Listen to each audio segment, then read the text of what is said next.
The next and last section of questions for today is about negotiations. Our first question is, what negotiations experience do you have?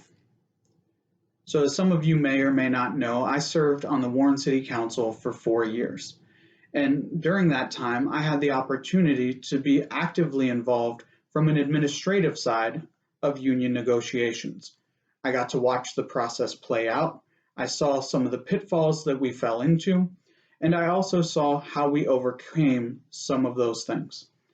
I also have a degree in school administration, so I've been trained how to negotiate from the administrative side, which could be useful when you're trying to develop a strategy for how to negotiate with administration.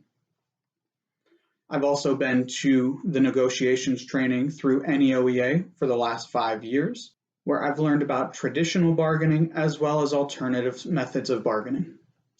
For the sake of full disclosure, I have not negotiated a contract as part of WEA. However, I know the process and the resources available to aid us in this process. I would never go into negotiations without doing a significant amount of work ahead of time to make sure that we were prepared to get WEA a fair and favorable contract. This would include surveying members about their desires for negotiation topics, using the OEA office to analyze the district's financial situation, and meeting with other local presidents to share contract language that we might be interested in, as well as meeting with the LRC to determine the strategies and potential obstacles. I would also make sure to have a negotiations team made up of members with extensive knowledge and experience on individual topics. Again, it should never fall to one person to negotiate a contract for all of our members. Our next question is, will you negotiate for raises during the next contract negotiation?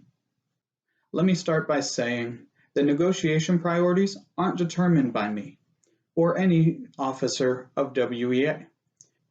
Our negotiating priorities are determined by you when you fill out the surveys that we send to all of our membership about your negotiation priorities. So make sure to fill those out so that your voice is heard in negotiations. But to be honest, I can't imagine a time when we would negotiate a contract without negotiating for a raise. Our next question is, will you be open and willing to listen to the ideas of new teachers to the district pertaining to the contract? The short answer to that is, of course.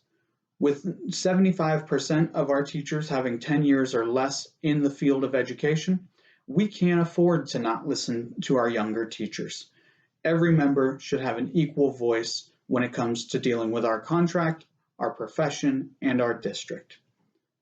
Thank you guys for all of your great questions. I hope to be able to reach out to you again to make sure that we continue to communicate throughout this election, and I ask for your vote for WEA president.